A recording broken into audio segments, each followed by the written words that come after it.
Encore, je salue tout le monde, je dis tout le monde bonsoir encore, je salue nous. Et je remercie tout le monde qui toujours subscribe to my channel.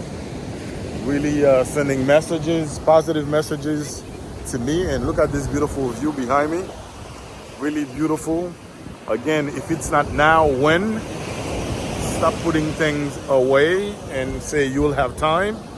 Do it now. The wave, I'm fighting the wave because I don't want to get in the water because it's a little cold. But nevertheless, I'm out here. I was pondering, j'ai réfléchi, est-ce que c'est pour me faire déplacement, pour me venir visiter, côté qui fait comme content, que c'est réellement, c'est la mer, capable de boire des dômes, et m'encourager nous toutes pour l'année 2023, pour nous suspendre, mettre conseil de bail de côté, pour nous réellement enjoy, faire ça que nous aimons, faire ça qui fait nous plaisir. Parce que la vie en coûte, life is very short, you never know. We know the days that we see, but we don't know how many more days that we have left. So for 2022 was a great year.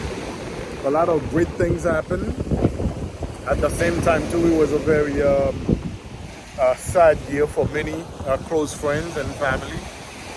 So many people, are lost to sickness, and that's why it's important that death is a reminder for all of us to really not only take care of ourselves and remember that mental health matters, your health matters, education matters, college still matters, all those things that's going to better prepare you to be the best version of yourself.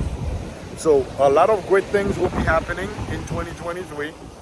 But in the meantime, all right, I'm going to remind you to really do the things that matters to you, the thing that makes you happy. Because if not now, when? Si c'est pas kounyè, c'est kilé.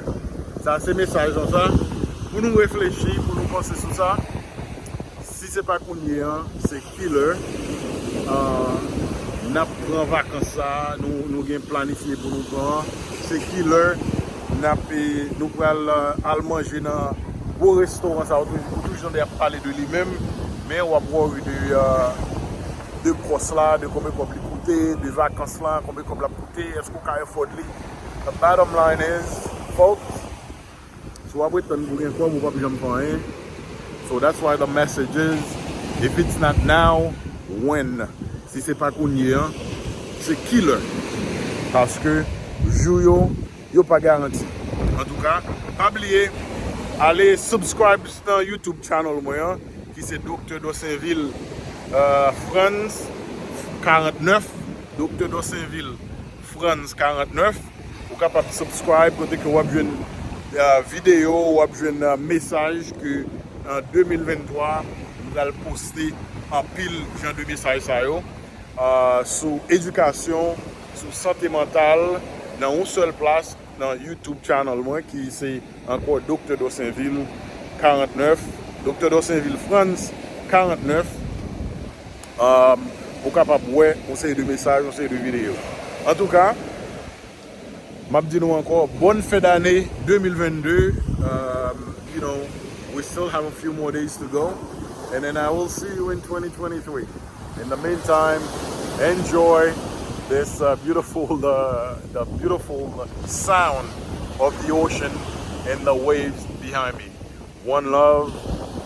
I love you all, and take care.